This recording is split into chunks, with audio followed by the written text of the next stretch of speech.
मक्का में एक नया धर्म इस्लाम, जो अल्लाह की एकता और इंसानियत का पैगाम लाया था, तेजी से फैल रहा था। इस्लाम का संदेश था कि सभी इंसान बराबर हैं और अल्लाह के सामने सबका एक ही दर्जा है। लेकिन हर नए विचार की तरह इस्लाम को भी बहुत विरोध का सामना करना पड़ा। मक्का के प्रमुख लोग, जो अपने पुराने रीति रिवाजों और मूर्ति पूजा में विश्वास रखते थे, इस नए धर्म को खतरा मानने लगे। मक्का के काफिरों ने मुसलमानों पर जुल्म ढाना शुरू कर दिया। वे नहीं चाहते थे कि इस्लाम का संदेश फैल सके। मोमिनों को सताया जाने लगा, उन्हें तरह तरह की यातनाएं दी गईं, उन्हें अपने घरों से निकाल दिया गया। कई मुसलमानों को अपने परिवार और दोस्तों से अलग होना पड़ा। इन मुश्किलों के बावजूद मुसलमानों का ईमान मजबूत रहा। वे जानते थे कि यह एक परीक्षा है और वे अल्लाह पर भरोसा करते रहे। वे अल्लाह पर भरोसा करते रहे। उनकी प्रार्थनाएं और इबादतें और भी गहरी हो गईं। वे जानते थे कि अल्लाह के रास्ते में मुश्किलें आती हैं, लेकिन वे यह भी जानते थे कि अल्लाह अपने बंदों को कभी अकेला नहीं छोड़ता। मुसलमानों ने एक दूसरे का साथ दिया और अपने ईमान को और भी मजबूत किया। वे जानते थे कि एक दिन उनकी मेहनत रंग लाएगी और इस्लाम का संदेश पूरी दुनिया में फैलेगा। वे एक दूसरे की मदद करते रहे और अपने संसाधनों को साझा किया। इस्लाम का संदेश सिर्फ धार्मिक नहीं था, बल्कि यह इंसानियत और भाईचारे का भी संदेश था। मुसलमानों ने एक समुदाय के रूप में एकजुट होकर जीवन जीना सीखा। वे जानते थे कि एकता में ही शक्ति है और यही उनकी सबसे बड़ी ताकत थी। उन्होंने अपने बच्चों को भी यही सिखाया और इस्लाम की शिक्षा को अगली पीढ़ी तक पहुंचाया। इस्लाम के विद्वानों ने ज्ञान को संजोया और उसे आगे बढ़ाया। उन्होंने किताबें लिखी और इस्लाम की शिक्षा को संरक्षित किया। उन्होंने मस्जिदें बनाई और इबादत के लिए जगहें तैयार की। इस्लाम का संदेश धीरे धीरे मक्का से बाहर भी फैलने लगा। मुसलमानों ने अलग अलग क्षेत्रों में जाकर इस्लाम का प्रचार किया और इस तरह इस्लाम का संदेश पूरी दुनिया में फैलने लगा। अलग अलग क्षेत्रों के लोग इस्लाम को अपनाने लगे और एक नई एकजुट दुनिया का निर्माण होने लगा। मुसलमानों ने अपने ईमान और एकता के बल पर हर मुश्किल का सामना किया और एक नई दुनिया की नींव रखी। जुल्म के साए में भी ईमान की रोशनी कभी मद्धम नहीं हुई। यह रोशनी आज भी दुनिया को रोशन कर रही है। जुल्म बढ़ता गया तो पैगंबर मोहम्मद सल्लल्लाहु अलैहि वसल्लम ने अपने साथियों को मक्का छोड़कर मदीना जाने का हुक्म दिया। यह हिजरत मुसलमानों के लिए एक नई शुरुआत थी। मदीना में उन्हें अपना घर मिला, उन्हें इज्जत और सम्मान मिला। मदीना में इस्लाम का परचम बुलंद हुआ। मस्जिद ए नबवी की स्थापना हुई, जो मुसलमानों के लिए इबादत और शिक्षा का केंद्र बना। यहां से इस्लाम का पैगाम दूर दूर तक फैलने लगा। मदीना में बसने के बाद भी मक्का के काफिरों ने मुसलमानों को परेशान करना जारी रखा।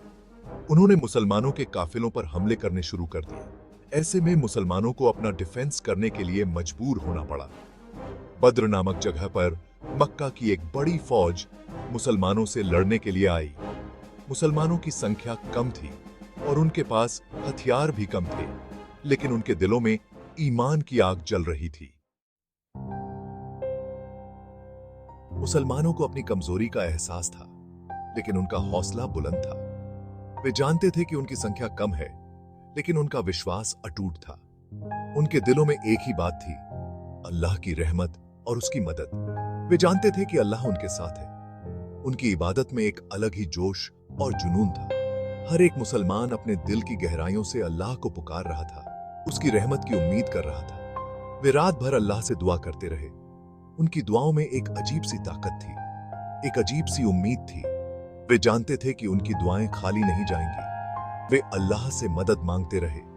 उनकी आंखों में आंसू थे, लेकिन उनके दिलों में उम्मीद की एक किरण थी। वे जानते थे कि अल्लाह उनकी सुन रहा है और उनकी मदद करेगा। पैगंबर मोहम्मद सल्लल्लाहु अलैहि वसल्लम ने भी पूरी रात अल्लाह के हुजूर गिड़गिड़ाकर दुआ की। उनकी दुआओं में एक अलग ही दर्द और तड़प थी। वे अल्लाह से अपने लोगों के लिए रहमत और मदद की गुहार लगा रहे थे।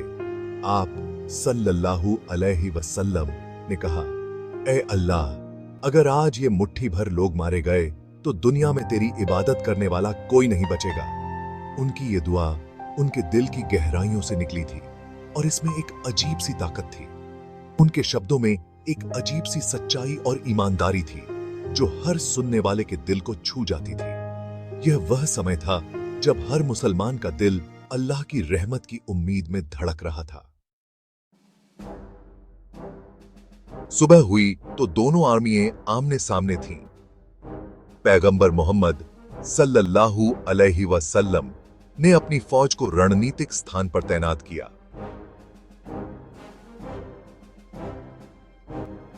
सल्लल्लाहु अलैहि वसल्लम ने अपने साथियों को सब्र और हिम्मत से लड़ने का हुक्म दिया। मुसलमानों ने पूरी शजासत के साथ लड़ाई लड़ी। वे जानते थे कि वे अल्लाह के लिए लड़ रहे हैं। वे जानते थे कि मौत से नहीं डरना चाहिए। वे जानते थे कि शहादत एक बड़ा सम्मान है। मुसलमानों की दिलेरी देखकर अल्लाह ने उनकी मदद के लिए फरिश्ते भेजे। कुरान में इसका जिक्र है। याद करो, जब तुम अपने रब से मदद मांग रहे थे तो उसने कहा, मैं एक के बाद 1000 फरिश्ते तुम्हारी मदद के लिए भेज रहा हूं। फरिश्तों की मदद से मुसलमानों का हौसला और बढ़ गया। वे दुश्मनों पर टूट पड़े। उन्होंने काफिरों को हरा दिया। बद्र की लड़ाई मुसलमानों की शानदार जीत थी। यह जीत सिर्फ तलवार की जीत नहीं थी, बल्कि ईमान की जीत थी। यह जीत कैशी बैत जीत की जीत थी।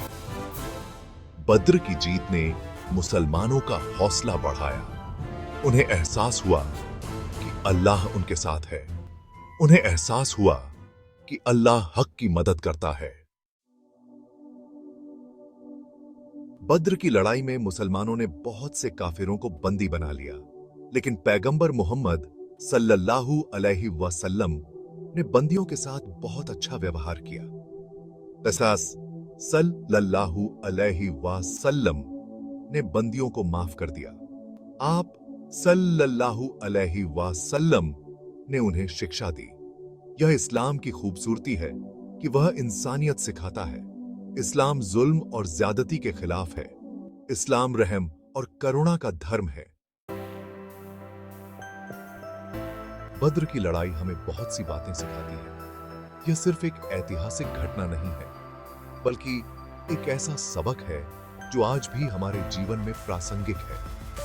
यह हमें सिखाती है कि हमें अल्लाह पर भरोसा रखना चाहिए। जब हम कठिनाइयों का सामना करते हैं तो हमें यह याद रखना चाहिए कि अल्लाह हमेशा हमारे साथ है। यह हमें सिखाती है कि हमें हक के लिए लड़ना चाहिए, चाहे वह किसी भी प्रकार की अन्याय हो। हमें उसके खिलाफ खड़ा होना चाहिए। यह हमें सिखाती है कि हमें जुल्म के खिलाफ आवाज उठानी चाहिए। जब हम देखते हैं कि किसी के साथ अन्याय हो रहा है तो हमें चुप नहीं रहना चाहिए। आज दुनिया में बहुत सी बुराइयां फैली हुई हैं। समाज में कई प्रकार की समस्याएं हैं, जैसे गरीबी, भूखमरी और असमानता। जुल्म और अत्याचार बढ़ रहा है। हमें इन समस्याओं का समाधान ढूंढना होगा और इसके लिए हमें एकजुट होकर काम करना होगा। ऐसे में हमें बद्र की लड़ाई से प्रेरणा लेनी चाहिए। यह लड़ाई हमें सिखाती है कि जब हम सच्चाई और न्याय के लिए खड़े होते हैं तो हमें अल्लाह की मदद मिलती है। हमें अल्लाह पर भरोसा रखना चाहिए और हक के लिए लड़ते रहना चाहिए। हमें यह नहीं भूलना चाहिए कि हमारी मेहनत और संघर्ष कभी व्यर्थ नहीं जाते। हमें अपने समाज में बदलाव लाने के लिए छोटे छोटे कदम उठाने चाहिए। जब हम एकजुट होकर काम करेंगे तो हम बड़ी से बड़ी समस्याओं का समाधान कर सकते हैं। बद्र की लड़ाई हमें यह भी सिखाती है कि हमें कभी हार नहीं माननी चाहिए। चाहे परिस्थितियां कितनी भी कठिन क्यों ना हो, हमें अपने लक्ष्य की ओर बढ़ते रहना चाहिए। हमें एकजुट होकर काम करना चाहिए और एक दूसरे की मदद करनी चाहिए। जब हम एक साथ मिलकर काम करेंगे तो हम किसी भी चुनौती का सामना कर सकते हैं। बद्र की लड़ाई से हमें यह सीख मिलती है कि हमें हमेशा सच्चाई, न्याय और अल्लाह पर भरोसा रखना चाहिए। यही हमारे जीवन का सबसे बड़ा सबक है।